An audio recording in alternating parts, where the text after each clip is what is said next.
के पास क्या था जिससे बुद्ध ने जीत लिया संसार को? बुद्ध के पास केवल वाणी थी। क्या थी? वाणी। बुद्ध के हाथ में कोई तीर नहीं, कोई तलवार नहीं, कोई बर्छी नहीं, कोई कटार नहीं, फिर भी सारा संसार बुद्ध के कदमों में क्यों झुक गया? क्योंकि बुद्ध के पास थी सबसे सुंदर चीज वाणी। क्या थी? वाणी। तो वाणी तो आपके पास भी है, और उस वाणी को शुद्ध कैसे करना है? वाणी में से चुगली हटाओ, वाणी में से झूठ हटाओ, वाणी में से बुराई हटाओ, और वाणी में से बकवास हटाओ। इतनी चीज हट गई, वाणी शुद्ध हो जाती है। धम्म प्रेमियों, वाणी के ऊपर बात आई है तो छोटी सी बात बुद्ध के बारे में बता रहा हूं। एक नाम आपने सुना होगा, डाकू अंगुलीमाल।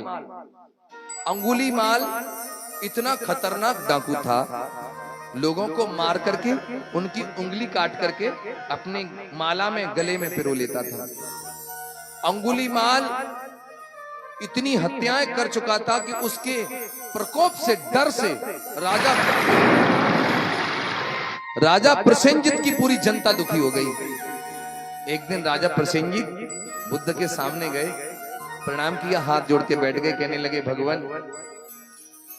जब भगवान ने पूछा और कुशल मंगल है, तो प्रसेनजित जी कहने लगे भगवान वैसे तो सब कुछ ठीक है, लेकिन डाकू अंगुलीमाल का प्रकोप, डर इतना व्याप्त है कि माएं जब बच्चे सोते नहीं है तो कहती हैं बेटा सो जा, नहीं तो अंगुलीमाल आ जाएगा, मार देगा, उंगली काट लेगा। इतना डर व्याप्त है, इतने लोग मारे गए हैं। तो भगवान बुद्ध ने जनता के दुख को देखते हुए तन पर चीवर धारण किया, हाथ में भिक्षा पात्र लिया, और भिक्षा पात्र लेकर के भगवान जंगल में निकल गए अंगुलीमाल को ढूंढने के लिए। अंगुलीमाल को ढूंढने के लिए जब निकले तो जंगल से जब गुजर रहे हैं तो सोच रहे हैं कहीं अंगुलीमाल दिख जाए, लेकिन जैसे अंगुलीमाल की नजर भगवान बुद्ध पर पड़ी तो कहने लगा, ए मुंडक, ए बैरागी, ए सन्यासी, ठहर जा, देख तेरे पीछे तेरी मौत आ रही है। भगवान बुद्ध के कानों में जैसी आवाज गई, बुद्ध ने जान लिया कि मेरे पीछे डाकू अंगुलीमाल लग गया है।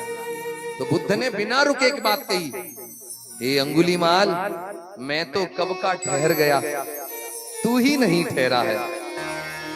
जैसे अंगुलीमाल उछल के आगे आया, उसने कटार खींच ली,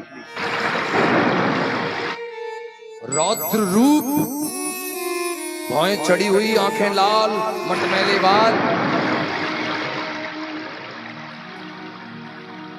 मटमैले बाल, हाथ में कटार लिए भगवान के सामने खड़ा। भगवान ने कहा, अंगुलीमाल तुमने मेरा रास्ता क्यों रोक लिया है? कहने लगा, मैं तुम्हारी हत्या करना चाहता हूं, तुम्हें मार करके तुम्हारी उंगली काट के अपनी माला में पिरोना चाहता हूं, मैं तुम्हारी हत्या करना चाहता हूं। बुद्ध ने कहा, तुम मेरी हत्या करना चाहते हो? बुद्ध ने कहा, चलो हत्या कर लेना, लेकिन हत्या करने से पहले मैं तुम्हारी ताकत की परीक्षा लेना चाहता हूं, तुम कितने बड़े ताकतवर हो। इतना सुनते ही वहां पत्थर पड़ा था, अंगुलीमाल ने लात मारी, पत्थर तोड़ दिया। बुद्ध ने कहा, मुझे भरोसा नहीं हुआ कि तुम ताकतवर हो। बोले तो एक काम करो, सामने जो पेड़ दिखाई दे रहा है क्या, हाँ जाओ इस पे से पत्ता तोड़ के लाओ। अंगुलीमाल गया मैया और पत्ता तोड़ लाया। भगवान बुद्ध ने कहा, जहां से पत्ता तोड़ के लायो, इस पत्ते को वहीं जोड़ दो, अगर जोड़ दोगे तो मेरी हत्या कर लेना। अब अंगुलीमाल गया, पत्ता लेकर के जोड़ता है, पत्ता नीचे गिर गया, फिर उठाता, फिर पत्ता जोड़ता है, फिर पत्ता नीचे गिर गया, फिर उठाता, फिर जोड़ता, फिर पत्ता नीचे गिर गया।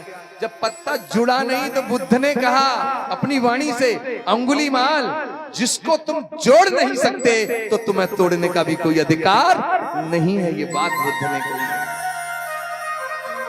अंगुलीमाल भगवान के चरणों में गिर गया।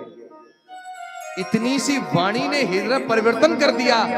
भगवान ने दोनों हाथों का सहारा देकर के उठा लिया और कहा, अंगुलीमाल, तुमने अज्ञानवश, अनजाने में बहुत पाप किया है।